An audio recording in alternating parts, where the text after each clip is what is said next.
Muy buenas tardes, Buenas Liz. tardes. ¿Qué tal? Buenas tardes, licenciado. Buenas tardes, licenciado. Buenas tardes, compañeros. ¿Cómo les va? Con frío. Hay mucho frío en la calle, ¿no? Está lloviendo. Mucha lluvia.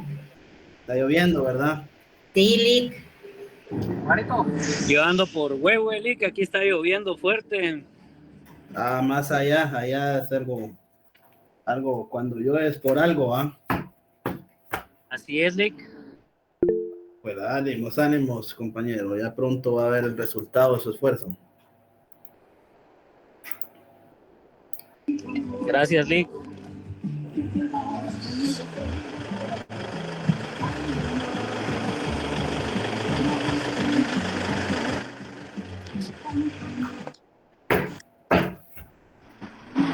Vamos a esperar un momento en lo que se pueden unir los demás compañeros y vamos a dar inicio, compañeros, a esta clase.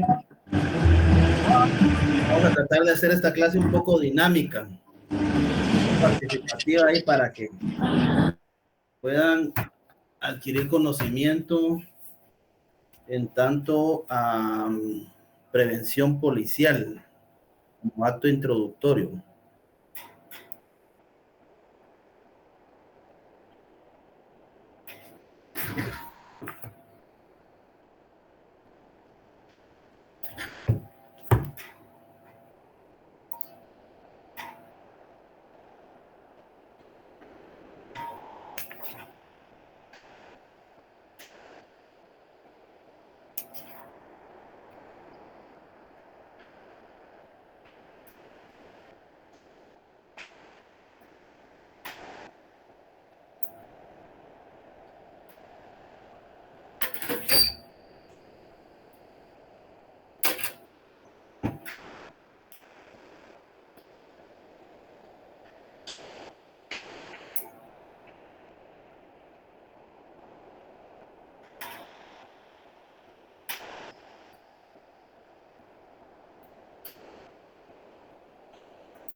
Bueno, compañeros, yo creo que la mayoría ya estamos conectados y por respeto a los que ya se conectaron temprano, vamos a dar inicio.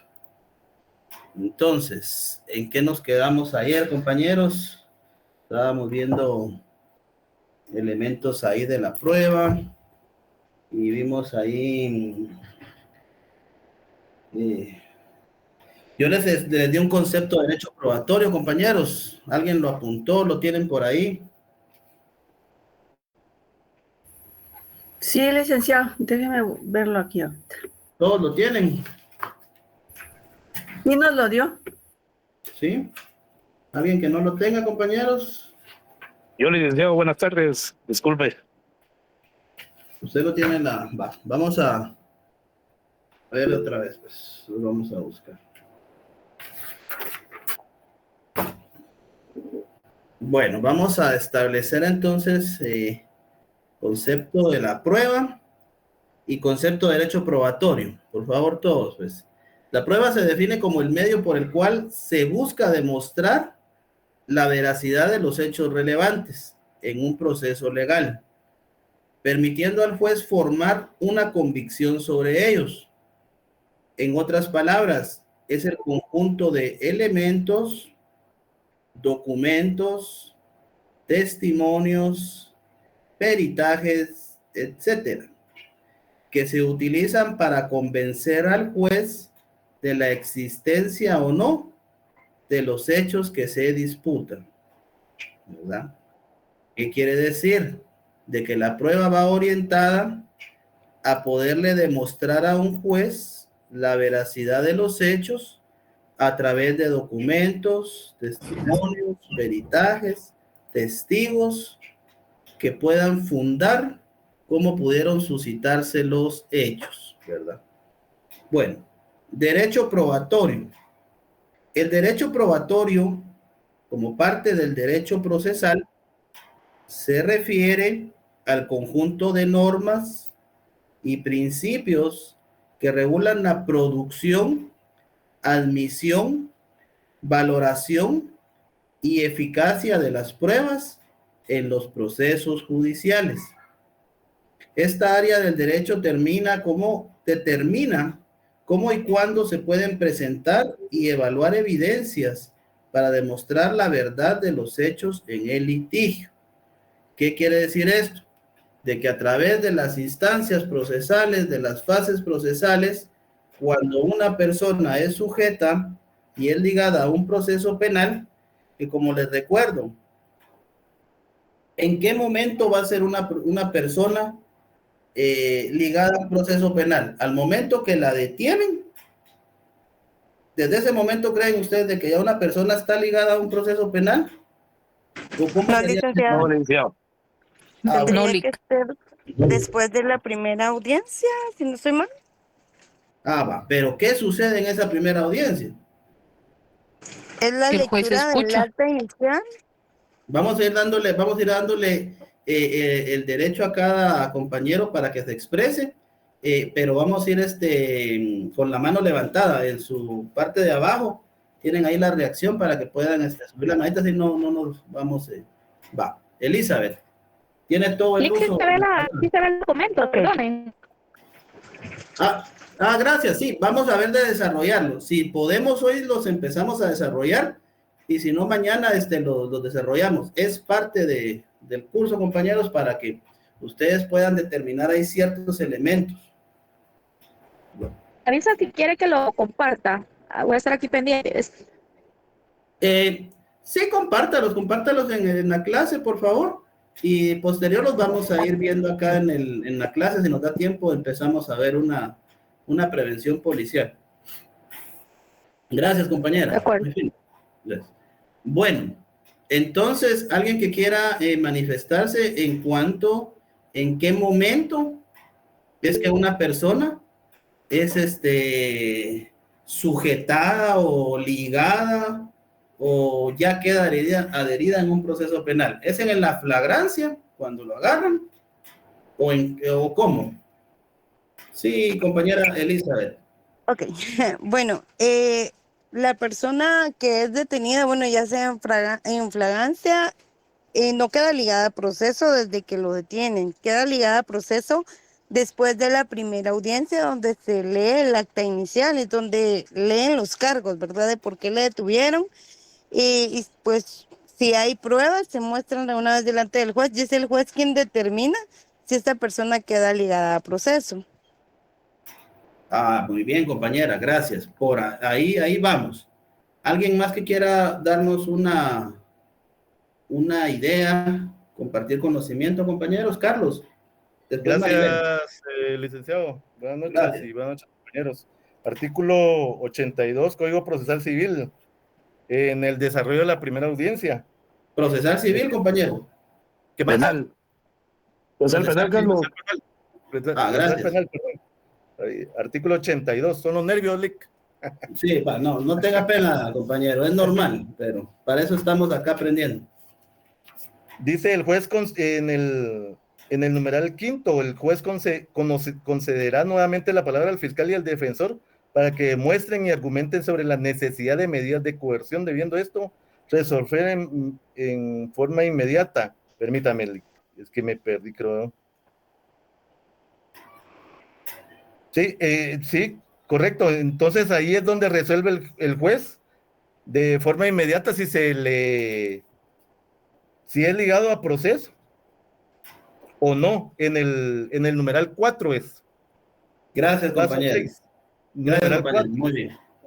El juez concederá la palabra al fiscal y al defensor para que demuestren y argumenten sobre la posibilidad de ligarlo a proceso, debiendo resolver en forma inmediata. Numeral 4 del artículo 82. Y nosotros lo numeramos como paso 6, ¿verdad? Lo dividimos en diferentes pasos y ese lo nombramos como paso 6. Y entonces ya el juez ya determina si lo liga a proceso, pues si no lo liga, pues lo deben de soltar, ¿verdad? Y si lo liga a proceso, pues él ya programa el acto conclusivo, ¿verdad? Para la siguiente audiencia. Claro, vamos a ver esas diligencias, pero muy bien, compañero. Vamos a dar la palabra a la compañera Maribel. Compañera. Buenas tardes, licenciado. Como este es un procedimiento que se desarrolla en sus etapas o sus fases, se desarrollan de forma ordenada y concatenada con el objetivo de determinar si se cometió un hecho delictivo o no y establecer la participación del sindicado. Basado en eso, entonces esta es una fase preparatoria, que es la fase inicial donde se investiga la comisión de un delito. Y regularmente pues se encuentra esto a cargo del Ministerio Público, quien es el que plantea una acusación inicial ante un órgano jurisdiccional competente, ¿verdad? Esto se lleva a cabo mediante una audiencia de primera declaración y es ahí donde se establece si existe un fundamento serio para iniciar un proceso penal en contra del sindicado.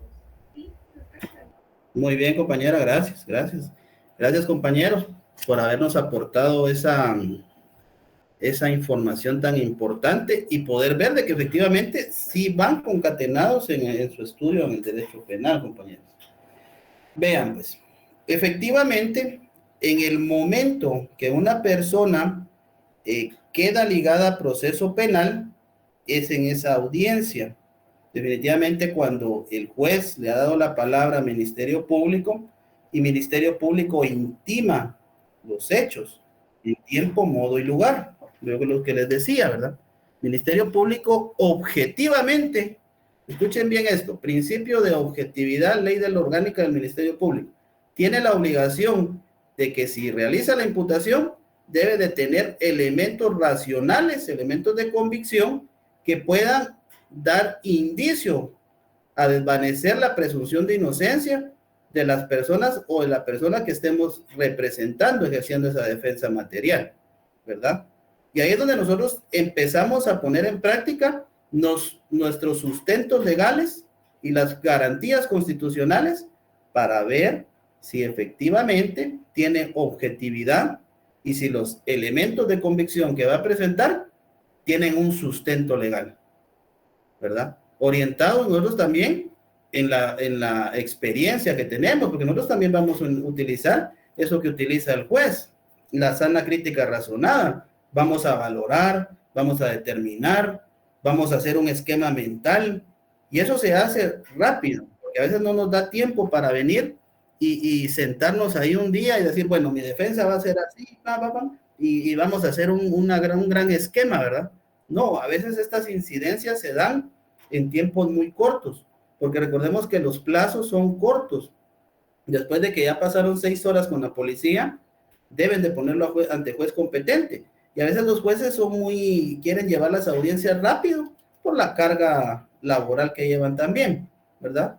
Pero hay astucias también ahí para poder pedir un poco de plazo. Pero bueno, posterior a eso, hay una incidencia en ese artículo 82, que es el numeral segundo, que el sindicado tiene el derecho de declarar o de no declarar, y tampoco de declarar contra sí mismo o en contra de sus parientes, porque es un principio legalmente constituido, ¿verdad? Que no podrá declarar en contra de él ni en contra de sus parientes, ¿verdad?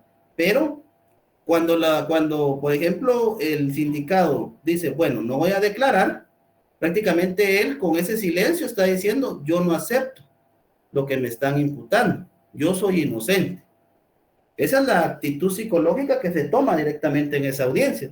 Si una persona dice, no, yo me abstengo a declarar, porque si yo declaro ahorita me voy a perjudicar, y aunque me digan de que no me afecta en mi declaración, claro que sí le va a afectar, porque recordemos de que esa audiencia se queda en un audio, y esos audios se escuchan directamente, y Ministerio Público absolutamente va a decir, bueno, él declaró esto, entonces se está contradiciendo en la otra etapa procesal.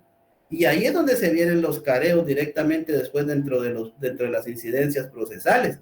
Nosotros tenemos que ser muy astutos en si nuestro cliente va a declarar o no va a declarar, porque no es solo de que diga, bueno, si quiere declare, pero imagínense de que su cliente venga y por los nervios, si a nosotros nos da nervios hablar en una clase, ¿cómo va a ser la situación? Ya hablar ante un juez, cuando esté ya el fiscal, esté la Procuraduría de la Nación, esté el Instituto de la Víctima, están los querellantes adhesivos, estén los testigos, los peritos, ¿verdad? Hay un montón de gente que a veces nosotros tenemos esa presión, con solo el hecho que nos estén viendo y todos estén atentos, ahorita va a hablar el IC, ya tenemos una presión. Y no podemos venir y hablar cosas que no van al lugar en la audiencia. Todo tiene que ser debidamente del proceso que estemos llevando, ¿verdad? Y tenemos que tener ya los artículos, los sustentos legales, qué es lo que vamos a decir. Y entonces ahí es donde se nos da la práctica de la oralidad, ¿verdad? El principio de la oralidad. Entonces, astutamente nosotros, previo a que sea la audiencia, le preguntamos al sindicado, a nuestro representado, mire, ¿qué pasó?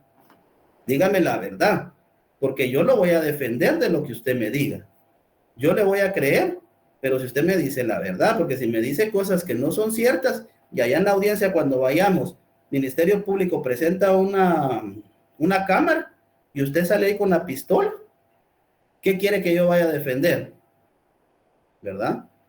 Entonces allá nosotros hacemos un esquema mental, y ya tenemos una idea, y empezamos a ver las falencias que pueden existir en esas prevenciones policiales, en las declaraciones policiales, directamente en las pruebas en las cámaras de videovigilancia o de los testigos.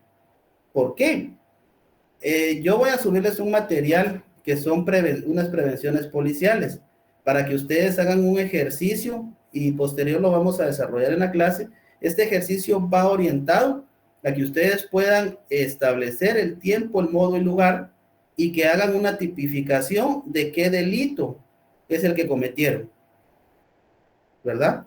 Y si los elementos que presentan en esas prevenciones policiales pueden ser sustento para ligarlo a un proceso penal, ¿verdad? Igual yo les voy a decir cómo, lo vamos a leer, lo vamos a analizar y vamos a sacar las dudas, ¿verdad?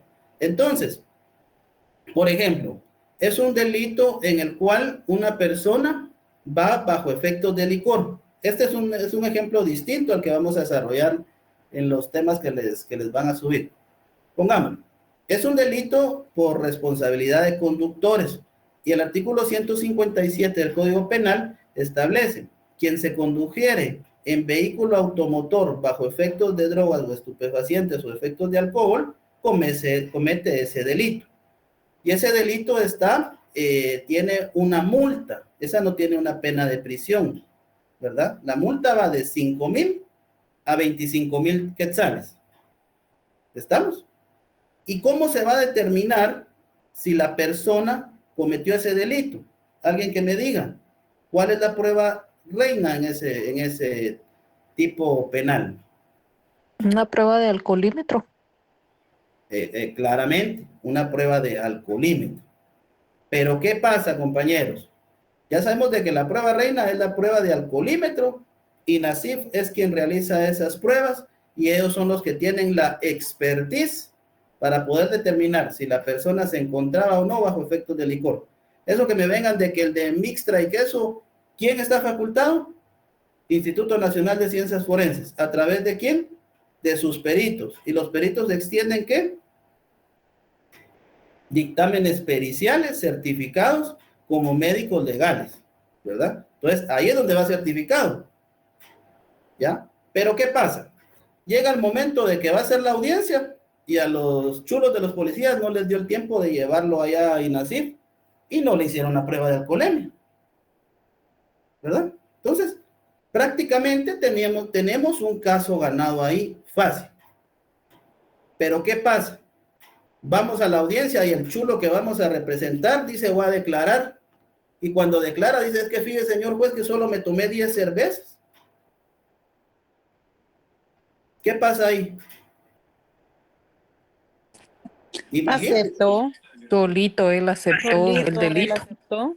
Va, ahí lo aceptó. ¿Y todo por qué? Porque no le prevenimos y le dijimos, mire, ahí se queda calladito, que callado se defiende mejor. Para que cuando estemos en la audiencia no vamos a tener inconvenientes. Calladito se mira más bonito. Así mero, así merita, así es la situación. Pero yo les digo esto porque esto directamente, compañeros, esto, aunque no lo crean, se da en la práctica. Y por cositas muy sencillas podemos hacer de que el caso se nos caiga. ¿Y qué va a pasar cuando el juez escuche eso? Porque como declaró, y el artículo, lean el artículo 488 del Código Penal, procesal penal. Por favor, alguien que le dé lectura. ¿Lo leo? Por favor, compañera. Artículo 488. Juicio por faltas. Artículo 488. Procedimiento. Para juzgar las faltas, los delitos contra la seguridad del tránsito y todos aquellos cuya sanción sea de multa, el juez de paz oirá al ofendido o a la autoridad que hace la denuncia e inmediatamente al imputado. Si éste se reconoce culpable y no se estiman necesarias diligencias ulteriores, el juez en el mismo acto pronunciará la sentencia correspondiente aplicando la pena.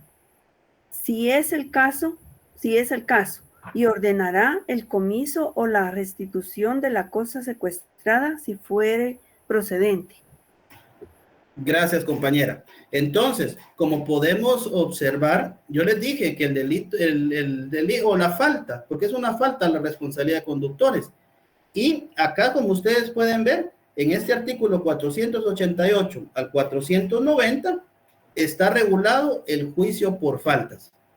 ¿Ya? Entonces, en la audiencia ustedes, como es por una falta, van a desarrollar este procedimiento específico por las faltas. Pero acá dicen, para juzgar las faltas o los delitos contra la seguridad del tránsito y todos aquellos, recordemos que la responsabilidad de conductores es un delito que va a poder ocasionar un hecho de tránsito, porque va en un vehículo automotor. Pero lo va a conocer juez de paz. ¿Por qué juez de paz?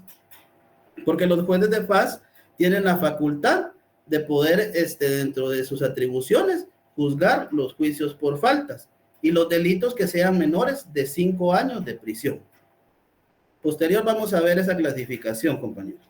Entonces, dice, el juez oirá al ofendido o a la autoridad que hace la denuncia e inmediatamente al imputado. Y acá, posterior, dice, si éste se reconoce culpable y no estiman necesarias diligencias ulteriores, el juez en el mismo acto pronunciará la sentencia. ¿Y qué es lo que va a responder ahí el juez? Le va a decir, dicto una sentencia condenatoria. Porque él aceptó que se tomó 10 cervezas. ¿Verdad? Ahora bien, si este sindicado, nos vamos en el artículo 489, y el sindicado no declara, manifiesta. Cuando el imputado no reconozca su culpabilidad o sean necesarias realizar diligencias ulteriores, el juez convocará inmediatamente a juicio oral y público al imputado. ¿Verdad? Entonces, si el imputado en ese momento dice, no, señor juez, hoy no quiero declarar porque todavía ando algo alegre. Entonces, él no reconoció la culpabilidad. ¿Y qué le solicitamos al juez? Señor juez, como debidamente se deben de realizar diligencias ulteriores, porque no existe en este momento un dictamen pericial que es la prueba fundamental para establecer si la persona se conducía o no bajo efectos de licor, es necesario realizar diligencias ulteriores. También, señor juez, que en esta sala de audiencias no se encuentran los agentes aprensores. Y por principio de legalidad, se debe llevar a cabo el principio de contradicción. para que los agentes aprensores puedan declarar cómo fueron los hechos y puedan manifestarse. Y por consiguiente, si no se lleva ese contradictorio y no se tiene a la vista ese dictamen pericial donde puede establecer si es positivo o no, le solicito que se convoque a juicio oral y público. Toda vez, señor juez, de que por economía procesal e inmediación se le solicita que desestime esta causa, ya que al momento de que se solicite el dictamen pericial no se va a poder tener a la vista, toda vez de que los momentos procesales ya han suscrito, ya han fenecido. Entonces, desestime esta causa por no existir esa prueba material. Artículo 310. Desestimación. Los jueces pueden desestimar. Artículo 465 ter. Procedimiento de delitos menos graves. Ahí está la desestimación y ustedes podrán saber de que el juez tiene la facultad para poder desestimar, los compañeros. Estamos. Entonces, pongamos de que si el juez nos resuelve favorablemente, va a desestimar. Pero previo a que, como recordemos de que nosotros tenemos la oportunidad para expresar nuestra defensa una vez en la audiencia legalmente constituido. Pero como no sabemos si el juez nos lo va a desestimar y le solicitamos de que se convoque a juicio oral y público, debemos de preparar cómo va a ser la libertad del sindicado. Si va a ser una libertad simple o va a ser una libertad caucionada. Porque si le dejamos al juez la libertad de que él diga, bueno, como creo de que tal vez sí pueda existir por ahí esa prueba, para que recobre su libertad, va a poner una caución de 5,000 quetzales. Y ya que el juez tuvo la palabra, muy difícilmente nos va a volver a decir, mire, ¿le parece que le ponga 5,000? No, ¿verdad? Entonces, señor juez, conforme al artículo 490, que se convoque al juicio oral y público, le solicito que la libertad de mi representado pueda ser a través de una libertad simple o caucionada. Si ustedes miran el artículo 490, en la última línea de ese artículo establece la libertad simple o caucionada del imputado.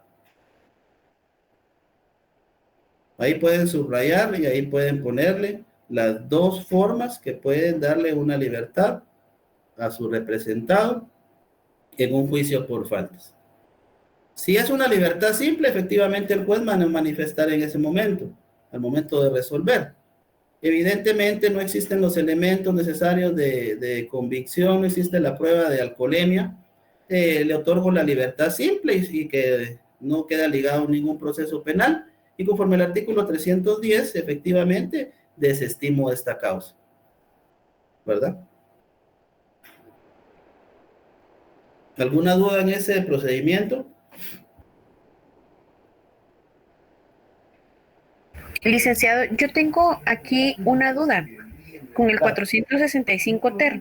Dice procedimiento para delitos menos graves.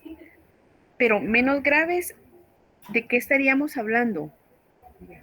Compañera, recordemos de que la clasificación de los delitos tiene varias clasificación, por eso nuestro Código Procesal Penal nos refiere varias incidencias o varios procesos que se pueden suscitar cuando una persona queda ligada a un proceso penal. Por ejemplo, un delito de menos graves puede ser el delito de lesiones culposas. ¿Ya? Miremos el delito de lesiones culposas, si no estoy mal, el artículo 150 de su Código Penal. Sí, es que mi pregunta se basa con respecto a un caso en específico. Por ejemplo, hay un accidente de tránsito donde el piloto de un autobús se sale una cuarta de la línea blanca al carril contrario. Pero en esa línea blanca iban dos motoristas. Entonces, atropelló a los motoristas y le dieron libertad por procedimiento para delitos menos grave. Pero aquí el inconveniente es que las personas sí quedaron con lesiones. y el licenciado argumentaba que eran delitos menos graves y que él no había tenido la culpa. Sin embargo, sí se había salido una cuarta de la línea blanca que divide los dos carriles. Entonces me quedó esa duda con respecto a delitos menos graves. Ya. Vea, compañera, miren, pues, vamos a establecer una situación desde el primer momento. Recordemos de que la noticia criminal es la prevención policial y ahí va resumido directamente cómo pudieron haberse suscitado los hechos. Muy rara vez un agente de Policía Nacional Civil está en el momento donde sucedieron exactamente los hechos. Ellos solo manifiestan de que los llamaron vía radio y al llegar al lugar constataron de que había sucedido un hecho de tránsito. Pudieron observar que había una persona en la cinta asfáltica o dos, un vehículo con las características tal y una motocicleta con las características tales y tales. Esa es la noticia directamente que dan al juez. El juez directamente y el Ministerio Público al momento que hacen la recopilación de los hechos manifiestan, es un delito de lesiones culposas. La clasificación de las lesiones culposas lo podemos ver en el artículo 12, por delitos por culpabilidad, por la negligencia, la imprudencia y la impericia, que directamente la culpabilidad, como bien sabemos, no son hechos dolosos, porque directamente todos cuando vamos en un vehículo estamos sujetos a un hecho fortuito, y el hecho fortuito es de que iba en mi vehículo y Juan viene y me choca, y prácticamente de ese hecho yo quedé ligado también, porque cuando iba manejando me choca Juan, yo topo la moto de Pedro, y Pedro iba con otra persona, y al momento que se caen, uno pega en la banqueta y muere. Pero yo no tenía la intención de venir y darle muerte ni a Pedro ni al acompañante. Fue un hecho doloso, un hecho culposo directamente. El problema acá es lo siguiente, es de que cuando yo manejo un vehículo automotor o una motocicleta, debo de tener mi licencia de conducir vigente. Debo de tener la debida precaución. Por ejemplo, ¿qué dicen los delitos de imprudencia? Dice, bueno, no pase a más de 40 kilómetros por hora porque hay zona escolar a 200 metros. Pero viene el chulo y se pasa a 100 kilómetros por hora. Y cuando llego a la zona escolar, se me atraviesa un niño, lo atropello y muere. Entonces ahí cometí una imprudencia porque no tomé la debida precaución de pasar a una velocidad adecuada. La impericia. Bueno, voy en mi vehículo y no porto mi licencia de conducir vigente. Ando solo así. Entonces, ¿qué es lo que va a decir el juez y Ministerio Público? Que no tengo la expertise. Y para poder manejar tengo que tener la licencia, aunque sea Ayrton Senna para manejar y maneje a 400 kilómetros por hora, pero no tengo ese documento que me da ¿qué les dije? La pericia, ¿verdad? Entonces, negligencia, imprudencia e impericia. La negligencia, compañeros, por ejemplo, vamos en nuestro vehículo, está lloviendo, y ya nos percatamos de que el vehículo tiene las llantas lisas, de que los frenos están ya malos, y aún así venimos y vamos a velocidad excesiva. ¿Y qué es lo que pasa? Que cuando está lloviendo, tenemos que tener más precaución, y por no tener esa precaución, a veces se cometen estos hechos como las lesiones culposas. Entonces, yo me imagino que al cliente que cometió este hecho, que se iba a 2 cuartas más afuera de la línea de donde debía conducirse, no le pudieron demostrar directamente de que por haberse salido esas 2 cuartas de su carril, fue que cometió este hecho. Pero como él, me imagino, llevaba su licencia de conducir, no iba bajo efectos de licor, llevaba todos los documentos en orden, no se dio a la fuga, y cuando suscitó el hecho, se quedó ahí. Entonces, miremos el artículo 264 bis del Código Procesal Penal.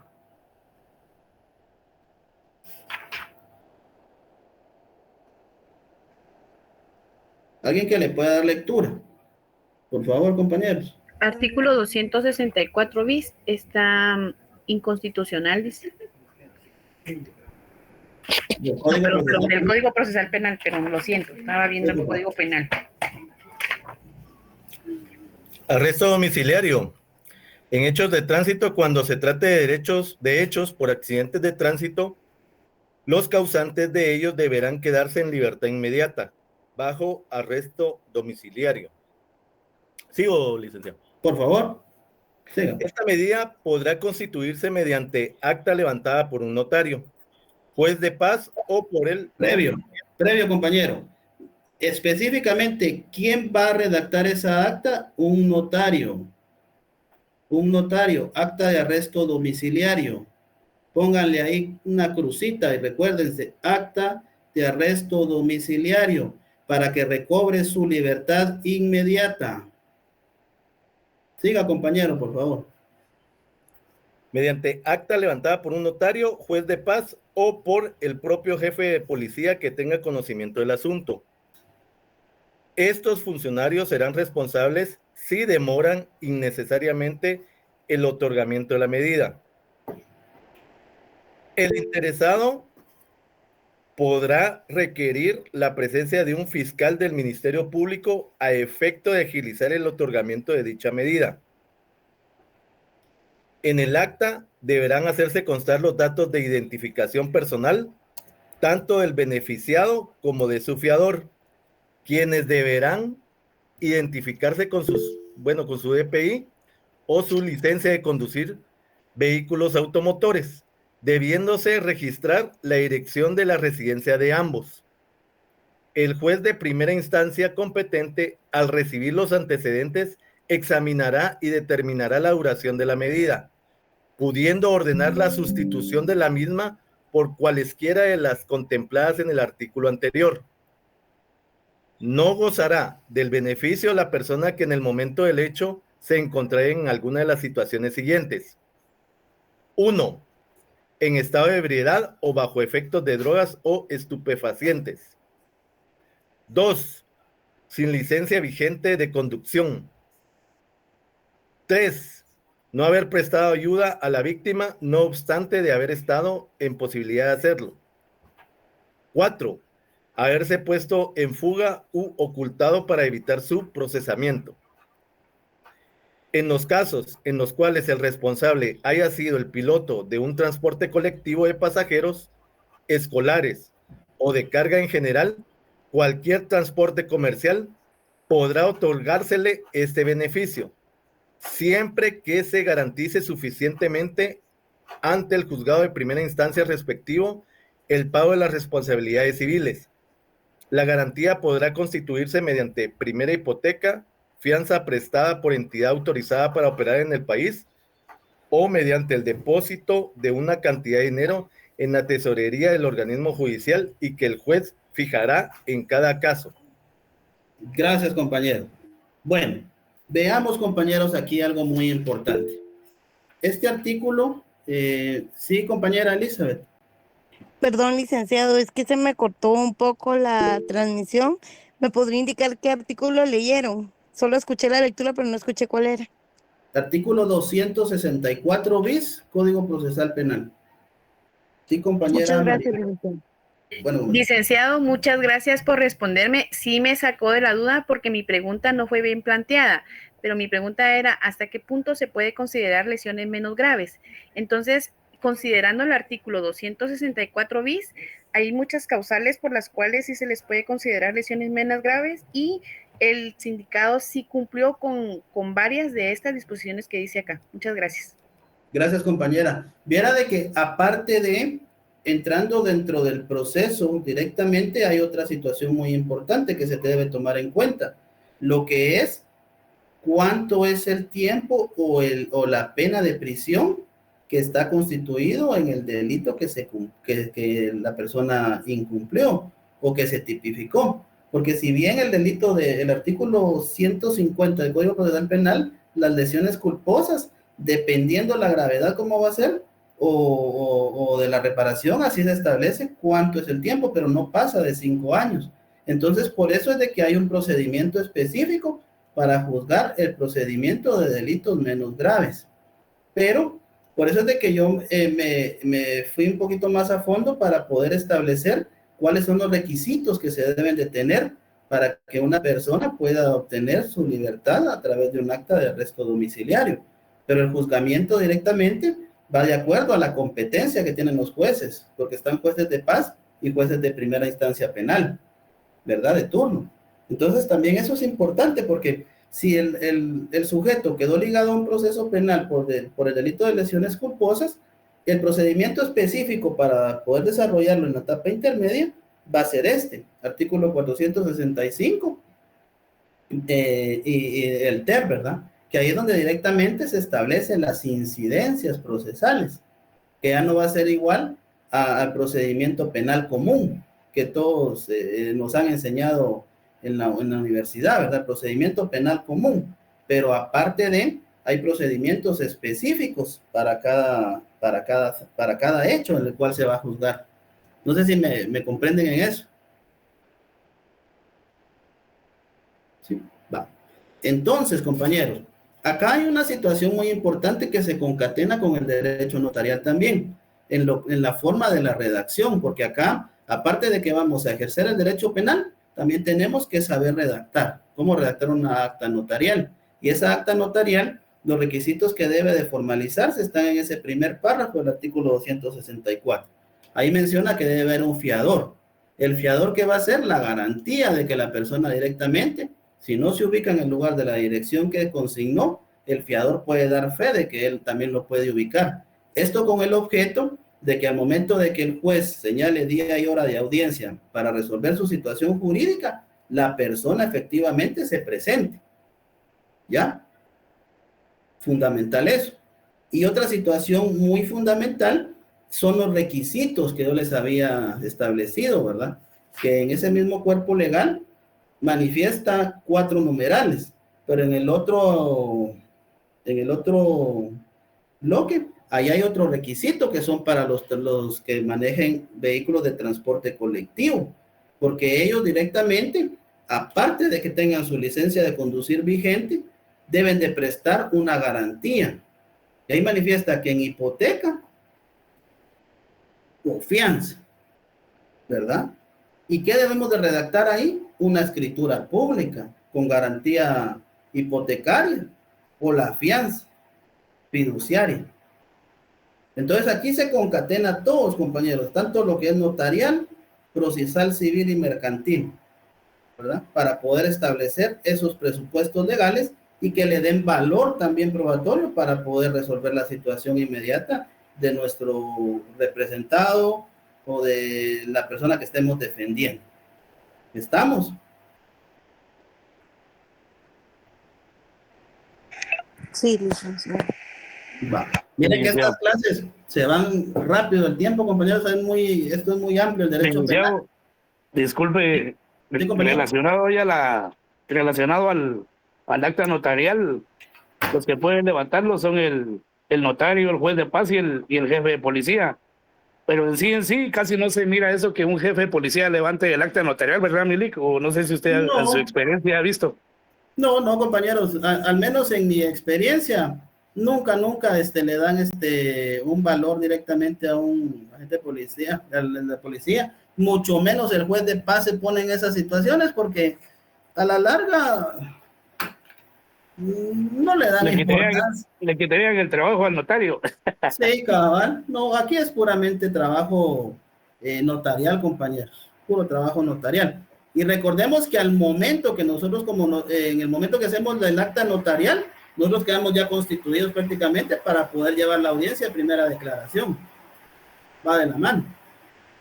Okay, ahí van a quedar sus datos también y ustedes van a quedar ahí como los abogados defensores, porque se apersonan al momento que presentan el acta notarial en el juzgado. Ahí les piden sus datos, va, casillero electrónico, lugar para recibir notificaciones, teléfono, correo, y entonces ya se preparan para ir a llevar su audiencia, ¿no? Muy bien. Muchísimas gracias, Lic. Va, muy bien, compañeros. Entonces, vamos a dar por terminada la clase de hoy, así les tienen unos 10 minutos para poder iniciar la otra. Y mañana vamos a desarrollar las prevenciones que les va a compartir la compañera. Léanlas, hagan una su breve ahí conclusión a qué se refiere y mañana les vamos a dar la relación de hechos y si procede o no ligarlos a proceso penal. Gracias, compañera Mariel. Muy amable. Gracias a todos. Espero estén solventando sus dudas y nos vemos mañana. Gracias, licenciado. Buenas noches. Feliz noche, Lick. Buenas noches. Compañera María Jimena.